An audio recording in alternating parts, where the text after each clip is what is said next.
I take notes. I'm writing. I'm not scrolling on my phone if I'm looking down. So don't worry. I would not do that. I'm not that type of interviewer.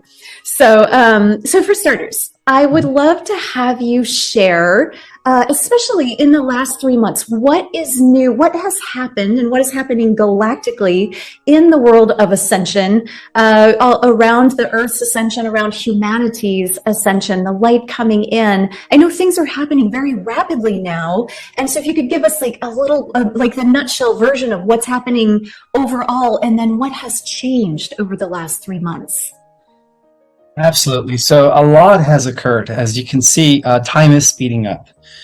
It seems like we're heading towards what everyone in the spiritual awakening community calls 0 point field, where time collapses and everything starts all over again, like some sort of a, I don't want to say planetary reboot, but as above, so below, some sort of a cosmic reboot. And so, because we are heading towards a cosmic reboot, you could say that the spiritual warfare with the battle against the dark entities has amplified and has gone to the next level. Apparently, these entities do not want to lose power, because they have been using us as a battery resource. And when I say they have been using us, I'm talking about all living systems, not just humans, but, living galaxies and universes for a very long time. And they don't want to lose their food supply, because if they do, their own reality collapses. And, because that's how they've been able to preserve and contain the reality from collapsing, by feeding off of us. And what do I mean by that? Well, as I mentioned in other interviews, our living cosmos, the organic living multiverse, is coexisting side by side by an artificial cybernetic, you could say, version of our multiverse that is known as the Phantom Matrix. It is a non-spiritual reality driven by pure, raw, cybernetic artificial intelligence that has existed for billions of years. And ultimately, at the cosmic level of reality, this is what the entire galactic, intergalactic, stellars, and of course cosmic communities have been waging a war against. So, on a planetary level, we could say that the war has been against the Dark Hats, right? The Cabal, the ruling class that, that have been kind of in control for the last few thousand years, but their time is up. At a galactic level of reality, the war has been going against the Draco reptilians from Alpha Draconis and all of their minions, the Nabus, the Ibans, and the Zetas, and Greys from Zeta Reticula 1 and 2, and of course the Insectoids and Nemchins that transferred over to our galaxy from another galaxy called the Whirlpool Galaxy from planet Vetra. And so on a cosmic level of reality, the war has been going on against what many in the secret space program call to be an AI god. Now, out of respect for the Prime Creator, the One, the real organic, God that we all are a part of, I don't want to call this an AI god. Let's just call it a super advanced sentient AI that went rogue. And so, because of the fact that this advanced super AI that went rogue has been using its minions to harness, adrenochrome and louche in order to power up their cybernetic multiverse. They're fighting hand and foot. They're fighting to the T, because they don't want to lose their own. They want to preserve. In other words, they want to preserve their own existence, and that's why things are boiling up here on the surface world, or in our third dimensional reality. So what happens here in our third dimensional reality is really a trickle down, of what's happening on every level of reality. So due to this war with this advanced sentient AI collective, he does have a name. I guess I could reveal it. His name is Saurian Omega. And it's funny how the writers of Lord of the Rings and The Hobbit understood who, they used that name to describe the evil eye, right? Saurian. They call it, the darkness, the Lord of Darkness. Well, that's who he is. And it's funny because a lot of these writers who write The Hobbit and Lord of the Rings and these great trilogies that actually inspire us are actually tapping into what's really going on in our multiverse. George Lucas, Stan Lee, the writer of comics, Marvel Comics, and then of course the writers of DC. They're all tapping into what's really going on. And so what's happening right now is there's been a huge infiltration, unfortunately, an attempt to infiltrate the Galactic Federation by Enki. Enki is what we call Lucifer. To the Greeks, he was known as Poseidon, and he has returned in the last 2.5 years. And it's so funny that coincidentally, right when they started rolling out the Mark of the Beast agenda, that's when he eventually made his appearance, because of the fact that he had left his son Marduk, Belial Baal, to rule. He was at the head of the Cabal for the last few thousand years. To the Babylonians, he was known as the chief god, right? Baal.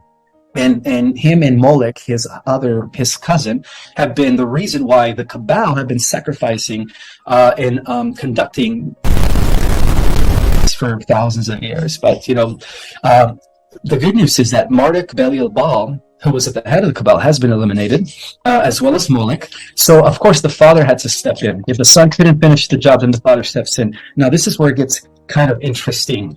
Okay, so Enki, by divine law, he was prohibited to go to the outer skirts of our universe, because that's where the AI god, Sori and Omega, had managed to penetrate and infiltrate our local universe. And so he was forbidden to go to the outskirts of our universe, because he knew that this AI collective was using a type of technology that would consume people and take over their mind. It's by creating this tech called nanites. So the nanites throughout cosmic history have also been known as the mind eaters. And many council members of the Andromeda galaxy have, testified that the nanites have been the reason why many galaxies, and in some cases some universes, have been obliterated from all existence. Because the nanites are a type of artificial intelligence that eventually takes over the individual, takes over their nervous system, takes over their mind, and then they become a host to the AI collective. And so what happened with Enki was, because he couldn't upgrade naturally, he decided to go to the outskirts of our local universe, which he was forbidden by galactic law, and he was consumed by the nanites. So in a way, he allowed himself to become upgraded through technology in order to align with his agenda of world domination. And so he's being used by Sori and Omega, who has no access to our galaxy yet, because of the fact that our galaxy is under a special bubble of protection by the guardian races of what they call the Emerald Order of the Elohim, the Emerald Order of the high Christed beings, the Rishis, the ones who are guarding the stargates from being penetrated by Omega. And so Enki has returned, and when he returned as a cyborg. He is no longer biological. And so he started harvesting human genetics, particularly galactic genetics from humans on Earth, to extract the what is called the God Source gene and the codes in order to use those as a way to infiltrate the Galactic Federation. Because the way the Galactic Federation was set up is that all the navigation systems, the security control panels, could only be accessed through galactic humanoids, not through negative regressives. And so Enki, in an effort to infiltrate the Federation, has been using several women, and one of them in particular, I won't mention her name, but she is promoting him, and she's got her own group of people who are promoting Enki. They just did a conference in, I guess over the weekend in Florida, but I won't mention names. And he's been using her as the main spokesperson for her, and for him, I'm sorry, in order to kind of seduce the Starseed community in a way to so that we could succumb to his technology, because he's using the bait of restoring what is called the original Holy Grail blueprint that is supposed to make us immortals and bring us back to the original, I guess, prototype, or the original species that we once were during the times of Atlantis, before he downgraded us. Because he was the reason why we were genetically downgraded. It's not the way Sakurai Sitchin reveals it. Actually, that was tampered with, so it's actually the other way around. And so, because of the fact that he did infiltrate the Galactic Federation, the Guardians of Councils that are beyond the Galactic Federation, that operate from Harmonic Universe number 3, which occupy dimensions 7, 8, and 9, because see, the Galactic Federation, they only exist and operate within the 4th, 5th, and 6th dimensions. Beyond the 6th dimension, we have what is called the Galactic Alliance, and the Galactic Alliance is comprised of benevolent species from the multiverse that have taken the call to assist us in our ascension. And so the Galactic Federation has now been reorganized as the Galactic Alliance. And so that's what's been going on in the last year. There's been a huge reorganization of Galactic Federation councils, which is now formally known as the Galactic Alliance. And so that they needed to do that in order to prevent Enki from fully taking over the Federation, because if that were the case, then that would have completely aborted the ascension that is now happening at this time. And obviously the higher ups beyond our galaxy had to step in order to secure the positive organic ascension timeline. In a nutshell. That was amazing. Okay, so a couple questions on that. I'd heard some information, rolling around out there that the Galactic Federation had been compromised in some way. So you kind of alluded to that in what you just said, it sounds like. So can you unpack that a little bit more? Is it that Enki was infiltrating the Galactic Federation on some level, and so it was kind of regrouped into the Galactic Alliance with new people, new faces? And how did all of that get discerned? How was that sorted out? Okay, so because we are everything's being monitored in the multiverse, including the Galactic Federations. There are councils and orders that operate beyond the Federation who actually oversee things, and they have the ability to see what happens in the future. And I'm not talking about through technology. They are extremely clairvoyant. So this was foreseen before his return, right? Before his return. And so the Guardian Alliance, again, which is represented by members of the Rock Confederacy, who comprise of who are the Blue Avians, the Azurites, the Brigidettes, and the Atones and the Amorites. Those are the different species that exist in Harmonic Universe number 3 and 4, who had to step in order to prevent Enki from fully infiltrating the Federation. And they have, and so they were able to pretty much arrest a lot of the galactic defectors, and fortunately a lot of the Pleiadians defected because of the fact that they don't have what we have, the God Source gene. See, a lot of the galactics envy us because of that. We are the only species in the multiverse capable of using our own inner technology to do what they do with external technology, and they don't have that. And so some of the Pleiadians, unfortunately, were deceived by Enki, and some of the Arcturians, unfortunately, but it's a very small number. I'm not saying all of them. I'm not generalizing. I'm just saying a lot of the Galactics did fall for the bait because Enki is bringing forth a technology that was supposed to enhance them, again, with the merging of artificial intelligence. And this has been a huge problem in the universe, transhumanism, which is something that is not just a problem here in our world. It's actually a problem that has been going on for many, many millions of years.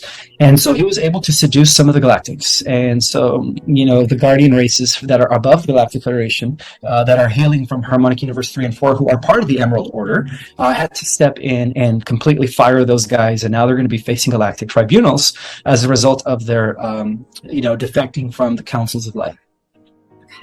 Okay, wow. Well, I'm glad that we have help there. And on that note, so you spoke into Enki kind of infiltrating different areas, and a certain speaker in particular who has a big following.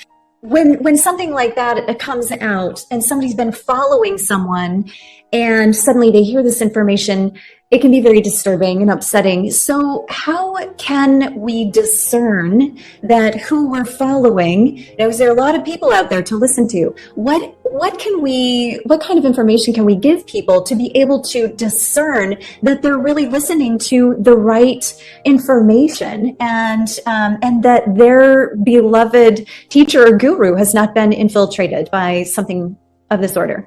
Okay, so the message that I'm being given now by the Emerald Order, which I represent, I'm part of that covenant, is that this is a time to no longer externalize their power. We can no longer depend on the Galactics for information. This is the time. They told me to let everyone know that we have to go within, that every single starseed, every single volunteer, celestial and human form, all of us light workers, we have to go within and connect with our higher self, because our higher self is God. It is the part of God that we have to realize and then cultivate in order to integrate it.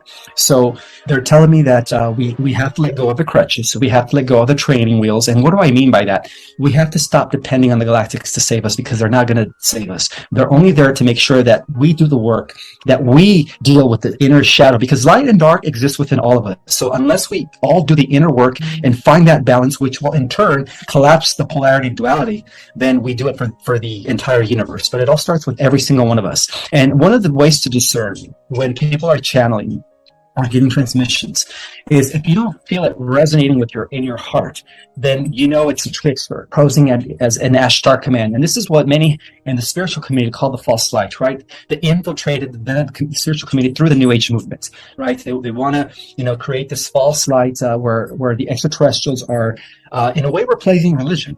And it's just religion under a new name, where we are, they're feeding us information in a way where we are putting them on a pedestal, and that's wrong. That's part of the false light. In other words, they want to lead us into this false fifth dimensional reality of love and light without us doing the work. And that's not the case. We have to do the inner work, because the more of us do the inner work, the more of us, begin to clear the densities, the emotional trauma, and begin to heal ourselves internally, the faster we're going to win this war. Absolutely. 100% with you on that. And, that is true when we, the people that kind of want to just be in love and light and woo-woo all the time, that's, might feel good or seems to feel good, but we're really here to inhabit these bodies, to be embodied, to activate through the body and anchor that light. That's the way that we get to walk into the next level of our existence and upgrade humanity through the physical temple. So along those lines, I would love it if you would speak more into, the ways that we can do that. And I know there are the common things like upgrading our diet and meditating, going within, but how can we connect deeper for somebody that maybe is new to this work or doesn't really know how to get there? Do you have some advice for them? Yeah, aside by the general prerequisites of, keeping your body clean, feeding off of organic, and only consuming things that are good for you. Stop drinking soda. Soda is the enemy. Stop buying things at the grocery store. Support your local farmers, where they grow real food. The more of us do that, the better it is going to be, the faster we're going to be creating the new earth. But besides that, one of the things that I always remind people of is that our power comes by connecting to the elements. Take 20 to 30 minutes a day. Turn off your gadgets and spend time in nature. Because the more you do that, the more you connect with the elements. See, the elements are also within us. The faster you're going to be able to connect with the God self that is within you, because it's all connected through the organic living field that we are a part of, as we are also cells in the universe.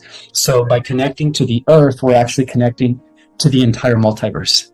Because the earth is special. The earth contains all the seeding, all the flora and fauna of every race out there in the multiverse in one spot. It is considered an intergalactic soup, by the way, in a sense, well, they call it the cosmic living library.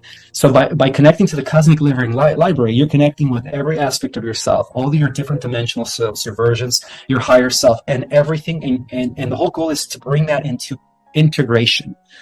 And by doing so, you will be the first ones to activate superhuman abilities. Ooh, yes, I love it. So let's talk about superhuman abilities and what's happening with our human DNA. And I know a lot of people are activating on a lot of levels right now. How do you see that unfolding at this time? It's happening by virtue of two things, because people are doing the inner work. People are no longer externalizing their power. People are going within themselves, and they're reconnecting with God. God is within every single one of us, and God is everywhere. It's every living thing. It's part of it. But in order to connect with the God outside of us, we have to first connect with the God inside of us. And as a result of that, many people's abilities are enhancing. People are becoming more psychic. People are becoming more aware of things. They're starting to pierce through the veil, and they're starting to see things for what they really are. And when you begin to do that, it's very hard to deceive you. It's very hard to, manipulate you. You can no longer be bombarded. That is actually your best way to protect yourself, because at the same time, you're raising your own frequency. And I believe that once you start vibrating at a frequency of 520 and up, you're untouchable. You become indivisible to all dark forces, all AI. Nothing can penetrate your field because everything's vibration. And these dark entities exist in a certain vibration. And the only way they could penetrate your field is if you're vibrating at their level. So by raising your own frequency through the inner work, through the connected, by connecting with the elements, you're actually keeping yourself in a 24/7 fortified field of protection where nothing could ever penetrate you. And in fact, they fear that. They fear that because as alchemists that we are, when you raise your frequency to the hertz of 520 and up, I think it's 520 or is it 540? Is it 540? I'm sorry, 540 and up. You begin to become an actual alchemizer for all density, all negative entities, and they fear you because you're like a living violet flame, just constantly transmitting negative dense energy. And the archons and the AI and the archons are one and the same. It's impossible for them to penetrate. In fact, they run from that. So if you want to be a true hero, you have to do that. You have to follow your inner guidance. Mm-hmm. Yeah, absolutely. Yeah, thank you. I want to show everyone your book, Our Cosmic Origin, and it's very dense. There's a lot in here, and I haven't made my way entirely through it, but I've certainly gotten to some of it. But toward the end, it's actually chapter 15. You talk about Homo Nauticus, and that is the angels among us. And this is kind of, I think, the same as the superhuman, activated beings that we're speaking about. But can you talk a little bit about what does that mean, Homo Nauticus? I think it's interesting that Nauticus is in it, which reminds me of of the Mer people. I don't know if that's related at all, but the human angelics, and what are the misconceptions, if you can intertwine that in. When we think of angels, we think of flying light beings that are all love and light, and that's not always true in every case. So if you could kind of unpack what are Homo Nauticus and what are the angels among us? Okay, so there's different terminologies to describe what Homo Nauticus are. So the original prophecies, which date back to the authentic, uncorrupted oracles, going back to Atlantis, right? And then, of course, the Egyptians and the Greeks draw from the old writings. But before they were corrupted and modified by organized religions, they talked about a time when the gods and goddesses would emerge again. They didn't say anything about them coming from the sky this time. The way the original stories were read was that they would actually emerge from the already existing human race at the end of the Great Cycle. And what they mean by that is at the end of the 5th cycle, which is what we're ending now, right? And so they're talking about, and they even said at the beginning of the 21st century, they didn't give a date. They said sometime around the beginning of the 21st century, at the end of the Great Cycle, we would have a new set of gods and goddesses that would emerge from the already existing human race. And so they were predicting the mutation, the genetic mutation, and the upgrades that we have all been undergoing at this time since 1987, since the harmonic convergence. And so recently, in the last 40 years, even scientists within the community of scientists, they've been talking about, based on studying mutations in the past and recent records, that we are undergoing some sort of genetic mutation that would eventually give rise to what they call the next stage of human evolution. So the word they used was Homo Nauticus. And so it's the same terminology.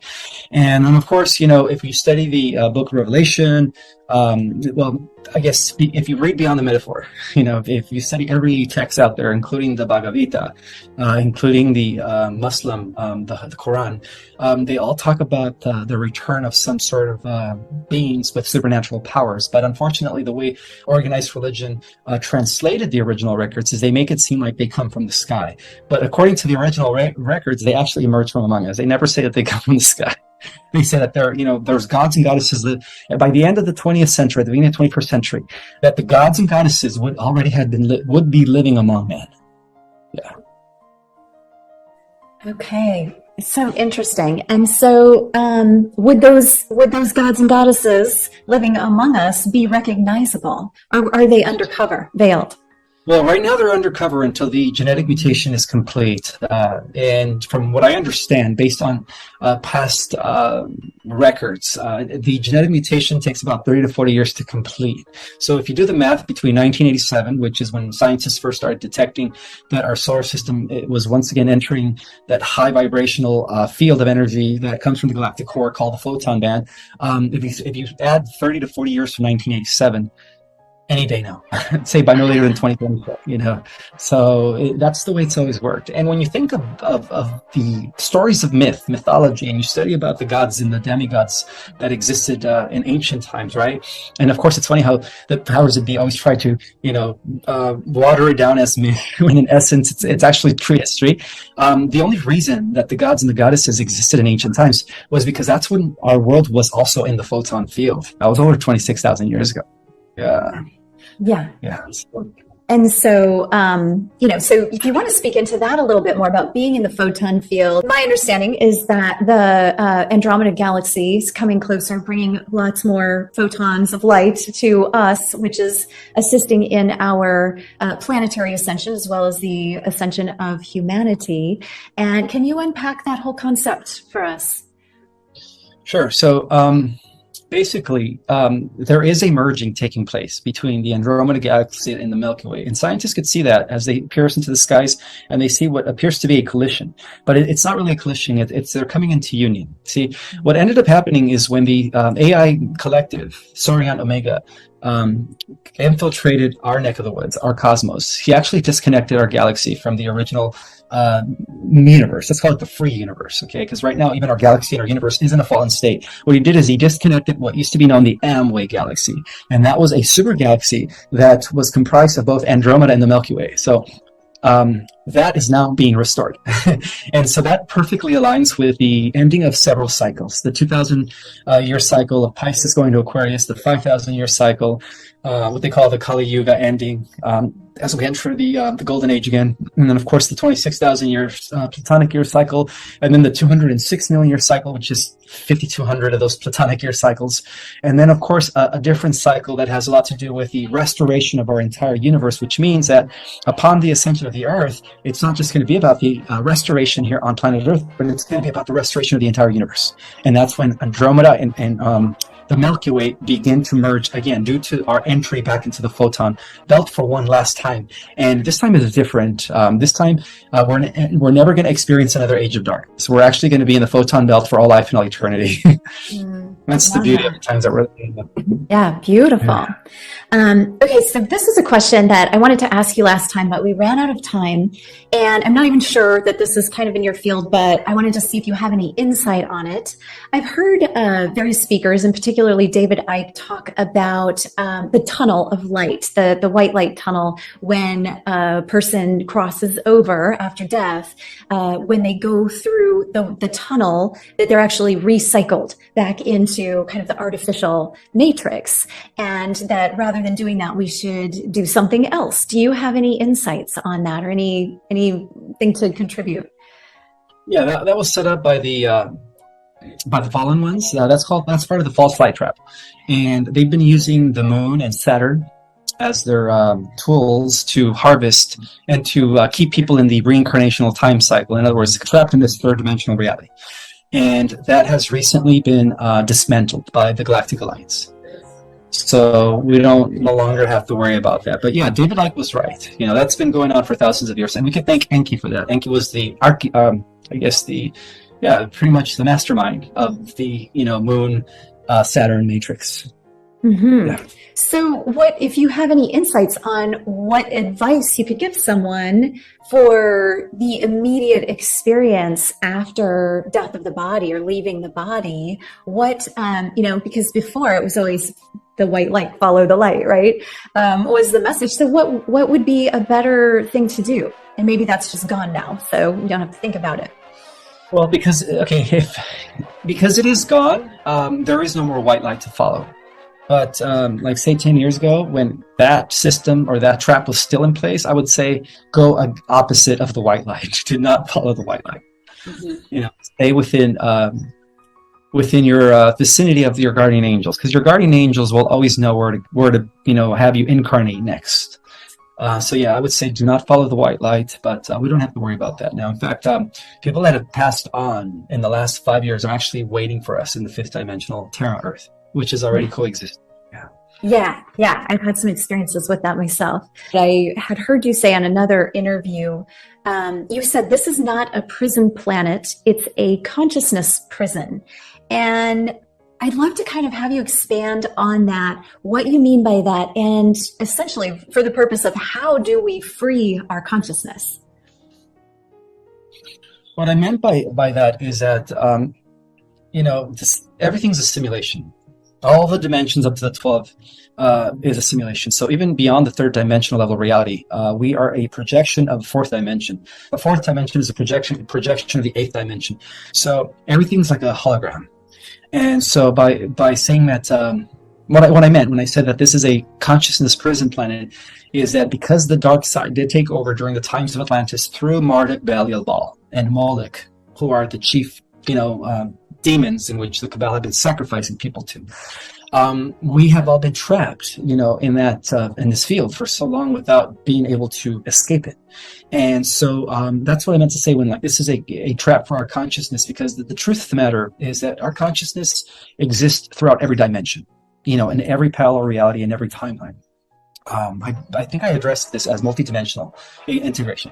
And so because they created some sort of an energetic frequency fence, they kind of isolated our fragment of consciousness from reuniting or integrating with the rest of our consciousness that is scattered in all the other dimensions all the way to the 12.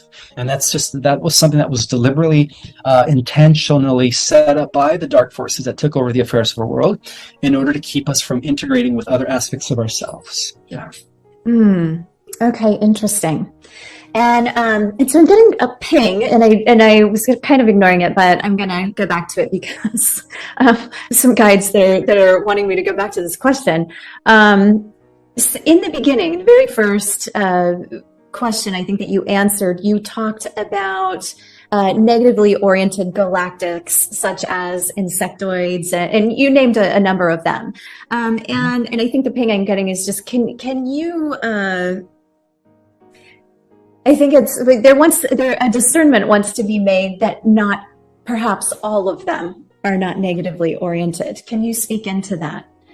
Sure. Okay. So basically, the negative oriented. Okay. So we have different species. The majority of the species out there are humanoid. They look like us. We look like them, which is the original galactic blueprint that was set up by Prime Creator, right? Children of the One. The other species. And that includes all the felines, the bird people, the carrions, the blue avians, the cetaceans, and every animal that we have here with a hominid body that is represented out there in the galactic councils. That includes all of that. They were all made part of the original 12 cosmic rays. Now, there was one ray that fell. That was known as the non-cosmic black ray of Cologne, which I talk about in my book, The 11th Creation, right? Which was the universe that was devoted to technology and machinery, which is where the AI God or the AI system came from. And so that non-cosmic black ray of Cologne created the other species that were not aligned with God. And so we had the insectoids, we had the spider people, we had the mantis, and then of course the Draco. So we could say that those species are considered the children of Lucifer. So you have the children of Michael, the humanoids, and then you have the children of Lucifer. Okay. But there was some sort of how can I say, throughout the galactic wars, you can say that a very small group of insectoids, a very small group of grays, zetas, mantis, for whatever reason, they decided to join the light, but it was a very small number of them. So we could say that now within the galactic councils, they do have a seat. We have somebody representing the zetas. We have somebody representing the grays. We have somebody representing the sectoids and the mantids. But for the majority of them, they have been kind of part of the nefarious agenda, the galactic nefarious agenda. Okay, that's exactly what they wanted. There's just a few that are like, we're not all bad. So let's make that distinction. Yeah. Oh, but this is applied both ways. Many of the, not many, but some also of the original galactic humans from Lyra, particularly from the star system of Vega, from the Aldebarans, the Nordics, they sided with the Draco millions of years ago, and that's what developed the Orion Empire. So we also had some of the humans, some of the Pleiadians sided with the Draco, but again, it's only a small number. Some of the Arcturians Arcturians sided with the Draco, some of the Andromedans. So we could say that there's good and bad in every race. So we can't generalize. We can't say all the Andromedans are good, all the Arcturians are, all the Pleiadians are good, because that's not the case. About 75% of them are good, but there's always that 20-25% that defect, and that happens in both. It's like one small group of people on this side want to go on this side, and one small group of people on this side want to go on this side, and that's always been the case. Yeah, the yin and yang. It's just the way it is, right? Okay, so we've covered a lot of ground. I think we have time for one more question that I wanted to get to if we had enough time. And there has been some conversation, some comments that I've seen on my own channel about Metatron being infiltrated by the dark. Do you know anything about that? Well, there's polarity in everything. So we have the authentic original Metatron, which is good, and then we have the fallen Metatron. So we do have, in terms of duality, we do have a fallen system where entities that are dark are actually posing as the good guys, as the Ashtar, as the Masters Hilarion, Sananda. And nothing to do with Sananda, the original one. Sananda is good. He's the ascended master of Jesus. But there's tricksters. There's certain dark entities that are using their name, and they camouflage themselves as beings of light to confuse the starseeds, to confuse those that are channeling the galactics. So that's when we have to have discernment. And I always tell people the best way to have discernment is if you feel it in your heart, then it's good. If you feel it in the pit of your stomach, despite of how good the information sounds, all love and light, then it's wrong, because they could say things that you want to hear. And that is part of the false light matrix, or the trap of the false light, because there is an agenda to control the fifth dimension, and that has to do with the false light. So we have to be careful. Yeah. And I think, again, it's always going back to the heart, going back to how it makes you feel, not just listening with your mind, but listening with all of your senses, and particularly your heart center. Notice, how does this information make your body feel? Because I think that's sometimes a clearer indication of what's true and what's not true for you, for each individual. And certainly there are many masters out there for many different people. Okay, as we're coming to the end, Ismael, what would you like to share? I know you have courses going on. If you'd like to share about your course, anything else you'd like to promote, and how do people find you? Sure. So I do teach a starseed cosmology class, which covers galactic history in detail, cosmic history. We talk about chakras, the dimensions. We talk about the different races. So it goes in depth. It's 6 hours long. We divide it in 3 sessions, 2 hours apiece, once a week. And the link is under themysticarts.org. So that's the link to sign up for my class. I am booked till about February. We just opened up the February course last week. So, if you guys want to sign up, it fills up quick. This is your chance to get in the February course. Otherwise, you're going to have to wait till next spring. But I also am going on a book tour in the next month or less. I'm going to be traveling the United States. But I am planning on going on a global book tour, but not till next summer. So first, I'm going to start with the States. And the whole purpose of that is to get my book into bookstores like Barnes & Noble and Border. So I'm going to be doing book signings in different states. And so I will be letting everybody know where I'm going to be at in case you guys want to come in for a signature, a book signing, or whatever, just to meet me and say hi. Let's see, what else? Oh, I'm still working on another book, which is going to be a sequel to our Cosmic Origin. It's probably going to be about another 2 years. Just a lot of information. Yeah. So what else? Oh yeah, and you could get our Cosmic Origin on Amazon for those that haven't gotten it yet. Okay, great. Thank you for all of that. I'm sorry, what was that? I do have a YouTube channel. Yes, your YouTube channel. What's the name of your YouTube channel? It's Project Space Restoration _ Zion. What I could do is I could send you a link. I'll put it in there. And there are a lot of false YouTube channels that are using your name, I've noticed. So just like on Instagram too. So we want to make sure we're following the right one. The authentic Ismael. Okay, anything else that you'd like to leave us with? Final thoughts before we close? Yes, don't give your power away to anyone. This is the time to really just connect with your own higher self and trust that you are God in the flesh. Every single one of us is the manifestation of Prime Creator, Source, whatever you want to call it, the one in the flesh. So this is our time to rise and recognize that we are our own spiritual master, our own guru. We have a galactic self that is operating on motherships. So it's about time you begin to connect with your own higher aspects or versions of yourselves that exist in other dimensions, so that we could collapse the polarity duality and have this beautiful multidimensional integration when the ascension takes place. That's it. Wonderful. Yeah, that's everything. All right. Thank you so much, Ismael. So wonderful to have you back. I appreciate you. Thanks for taking the time to share with us. And for everyone watching, thanks so much for joining us today. Namaste. Namaste. God bless.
Chẳng được quên khi cơn mưa đêm lại về.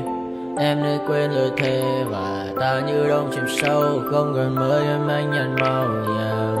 Em chỉ cần mơ đâu bye bye. Chỉ còn là những cơn mưa vô giá. Cho bên mơ em không mơ anh. Anh một đêm mơ chỉ cần bên em không được còn nhớ. Và chỉ có em không còn nhớ. Và người ta bên nhau như là tớ. Muốn nhớ về say em chỉ có mấy em ở đây. Và anh như muốn chết đi nhưng không muốn em mơ mày. Tình yêu làm cho ta đau đầu. Không em như mà mơ mộng. Anh như đêm mong cầu. Và mưa bên em ngủ sầu. Chào cả mà mai em mơ. Chỉ có bên em nhưng là khó mơ. Mà đang dài em muốn bên ai. Anh không mong gì hơn. Chỉ mong em sẽ ở đây ôm anh thật gần. Anh chỉ mong đôi ta được có nhau. Mà đừng em đâu anh có em. Muốn ở bên anh có em. Ta sẽ trao nhau môi hôn thật sâu. Ôm anh.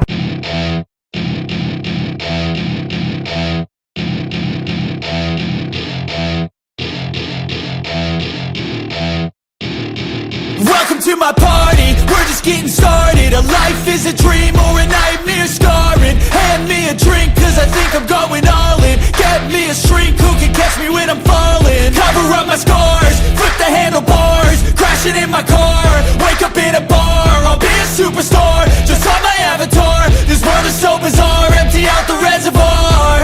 Yeah, I'm taking 6 shots, yeah, straight to the face. And I wanna get lost, I'm sick of this place. Don't know how to stop when I'm feeling this way. So I'm taking 6 shots till I'm feeling okay. I think I'm going crazy, don't think I'll get home safe. So I'm taking 6 shots, all straight to the face. I'm taking 6 shots, are you coming with me? I'm taking 6 shots, yeah, straight to the face. And I wanna get lost, I'm sick of this place. Don't know how to stop when I'm feeling this way. So I'm taking 6 shots till I'm feeling okay. I think I'm going crazy, don't think I'll get home safe. So I'm taking 6 shots, all straight to the face. I'm taking 6 shots, are you coming with me? Sometimes you need to let loose, grab juice, get goose, tattoos, taboos, get screwed. Loosen up, buttercup, all those hate comments will never make you feel enough. We're all adequate graduates, heart full of calluses, but we know calculus. Damn, ain't that fabulous? Can't wait to apply all those mathematicus. But we can't.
Bye.